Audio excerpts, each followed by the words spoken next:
আসসালামু আলাইকুম, আমি আহসান উদ্দিন নোমান। আজকে আমরা আসছি আসলে একটি প্রশ্ন উত্তর পর্ব নিয়ে। আপনারা যারা বিভিন্ন বিষয় নিয়ে জানতে চাচ্ছেন আমাদের ভিডিওগুলোতে কমেন্টস করে, সেই প্রশ্ন উত্তরগুলো নিয়েই আজকে মূলত আপনাদের সামনে ভিডিওটি উপস্থাপন করছি।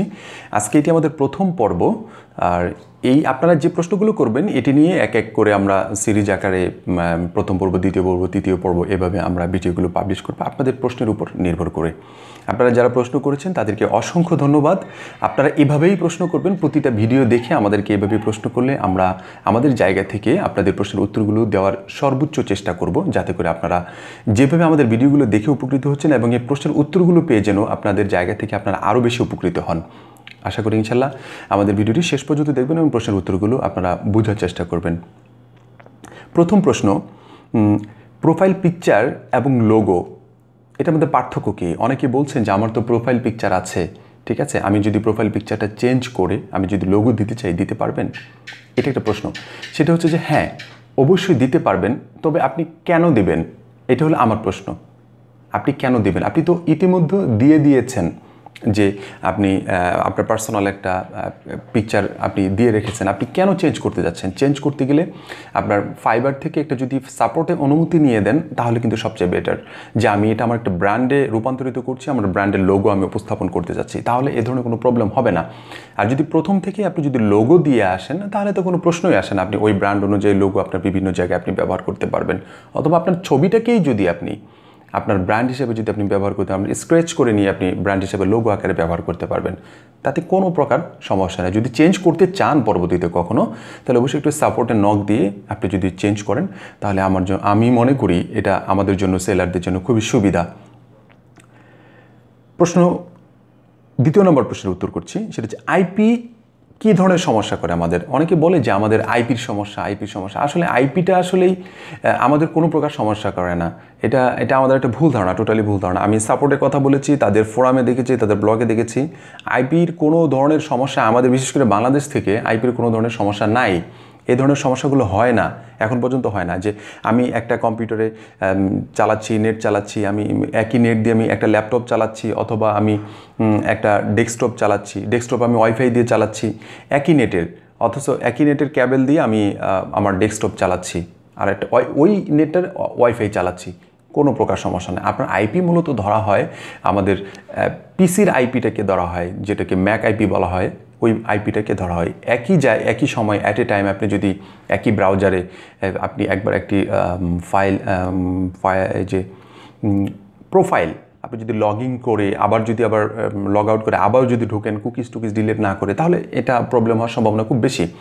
এই জন্য আপনারা একটা পিসিতে একটা অ্যাকাউন্ট ওপেন করার চেষ্টা করবেন সব সময়, তাহলে এই ধরনের আইপি জনিত কোনো প্রবলেম আপাতত হবে না ইনশাল্লাহ। আরেকটা প্রশ্ন আসছে, যে সেটা হচ্ছে যে ডলার সাইন লিখলে কি কোনো ধরনের প্রবলেম হবে কিনা? না, ডলার সাইন লিখলে কোনো ধরনের প্রবলেম হয় না, তবে মানি লেখা যায় না। আমাদের বাংলাদেশি টাকায় যে টাকার কথাটা, মানি, ইংলিশে মানি যেটা হয়, এই মানি কথাটা লেখা যায় না। আপনি ডলার সাইন লিখতে পারবেন এবং ডলার উল্লেখও করতে পারবেন। ডলার, যে আমি মনে করেন যে $500, আপনি এই কথাটা আপনি মানে সাইন আকারে আপনি করতে পারবেন, কোনো সমস্যা নাই। আপনি ডলারও লিখতে পারেন, এত কোনো ধরনের প্রবলেম নেই, তবে মানি লেখা যায় না। যেমন কিছু জিনিস লেখা যায় না, যেমন আউটসাইড, এই টাইপের কিছু কথা দিলে তখন তারা ভাবে যে, তাদের রোবোটিক সিস্টেমটা ভাবে যে আমি আমার কোনো ক্লায়েন্টকে আবার আউটসাইডে নিয়ে যাচ্ছে কিনা, ফাইবার মার্কেট প্লেসের বাইরে নিয়ে যাচ্ছে না, এই টাইপের কিছু পেমেন্ট, তারপর ফিডব্যাক, এই ধরনের কথা কিছু লেখা যায় না। এই কথাগুলো আপনি একটা গুগলে যদি সার্চ দেন কোন কথাগুলো লেখা যায় না ফাইবারে, দেখবেন যে একটা লিস্ট চলে আসবে, দিয়ে দেয় রীতিমতো। অনেকেই আপনার মতো আমার মতো অনেকেই দিয়ে রাখছে, সেটা পাওয়া যায়। আচ্ছা, একই ব্রডব্যান্ড লাইন দিয়ে গ্রুপ আকারে আমরা আসলেই চালাতে পারবো কিনা, আমরা আমাদের যে ফাইবারের অ্যাকাউন্ট আমরা চালাতে পারবো কিনা, কিংবা আপওয়ার্কের অ্যাকাউন্ট আমরা চালাতে পারবো কিনা? অবশ্যই আপনারা চালাতে পারবেন, তাতে কোনো প্রকার সমস্যা নাই। অনেকেই বলে যে আমাদের একটি আলাদা লাইন নিয়ে আমরা চালাচ্ছি, আমি আমার ল্যাপটপটা চালাচ্ছি, আমি আমার মডেম দিয়ে চালাচ্ছি, অথবা মোবাইল ফোনের মডেম ইউজ করে আমরা হটস্পট ব্যবহার করে আমরা চালাচ্ছি। না, এই ধরনের কোনো সমস্যা হয় না, এখন পর্যন্ত আমার সমস্যা হয়নি। আশা করি ইনশাল্লাহ আপনাদেরও সমস্যা হবে না, কারণ সমস্যা এটা কোনো সমস্যাই না, এটা আমরা মনে করি সমস্যা। কেউ হয়তো বা না জেনে আমাকে বলে যে একই একই নেট দিয়ে আমরা 5টা 10টা কিংবা 15টা 20টা পিসি আমরা চালাতে পারবো না, এটা একেবারেই ভুল ধারণা। হ্যাঁ, যখন এটা চালাবেন তখন এটা কি হয়, একটা প্রবলেম মাথায় রাখবেন যে এই সমস্যাটা হতে পারে। সেটা হচ্ছে যে আপনি যখন 10টা পিসি একটা নেট দিয়ে চলবে তখন এই নেটটা যখন স্লো আসবে আপনার 10 জনকে যখন একটা নেট ভাগ করে দেওয়া হয় তখন কিন্তু স্লো আসে, স্পিডটা খুবই স্লো হয়ে যায়। যখন স্লো হয়ে যায় তার একটা নির্দিষ্ট ক্যাটাগরি অনুযায়ী সে কিন্তু এটাকে রিলোড নেয়।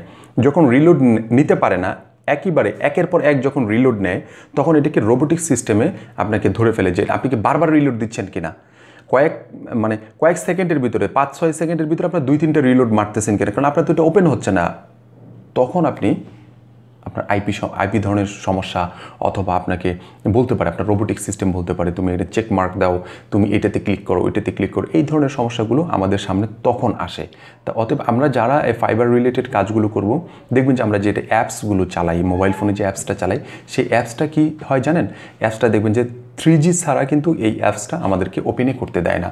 তার মানে কি, তার নিজস্ব একটা নির্ধারিত একটা স্পিডের উপর মেনটেন করে অ্যাপসটা চলে। এরকমই কিন্তু এদের ওয়েবসাইটটা আছে, ওয়েবসাইটটা কিন্তু নিজস্ব একটা স্পিডের উপর এই সাইটটা কিন্তু রান করে। তো নিজস্ব ওয়েবসাইট মানে তাদের যে টার্গেট থাকে যে আমার এই স্পিড হলে আমি আমার সাইটটাকে রান করব। যদি টার্গেট পর্যন্ত না যায় তখন কিন্তু রিলোড নিতেই থাকে। যখন বারবার আপনি হিট দিতে থাকেন তখন এটা রোবোটিক সিস্টেমে ধরে। এই জন্য আপনারা যারা আছেন তারা এই প্রোফাইলগুলো একইভাবে আপনি মনে করেন যে আপনি 10টা পিসি চালাতে পারেন, কিন্তু ইন্টারনেট স্পিডটা যেন অবশ্যই একটা হিউজ ইন্টারনেট স্পিড হয়, ভালো একটা ইন্টারনেট স্পিড হয়, তাহলে আপনাদের জন্য সুবিধা হবে। আশা করি ইনশাল্লাহ। আমরা ইতিমধ্যে 4-5টা কোশ্চেন পেয়েছি। আমরা খুব দ্রুত আপনাদের যে কোশ্চেনগুলো করবেন আমরা 2-1 দিন 3 দিন পর 4 দিন পর আপনাদের এই অ্যান্সারগুলো আমরা করে দেবো। আর যারা এখন পর্যন্ত আমাদের চ্যানেলটিতে সাবস্ক্রাইব করেনি তারা অবশ্যই আমাদের চ্যানেলটিতে সাবস্ক্রাইব করবেন, পাশাপাশি বেল আইকনটিতে ক্লিক করবেন এবং অলে ক্লিক করবেন, যাতে করে আমাদের পরবর্তী ভিডিওগুলো আপনার নোটিফিকেশন পান।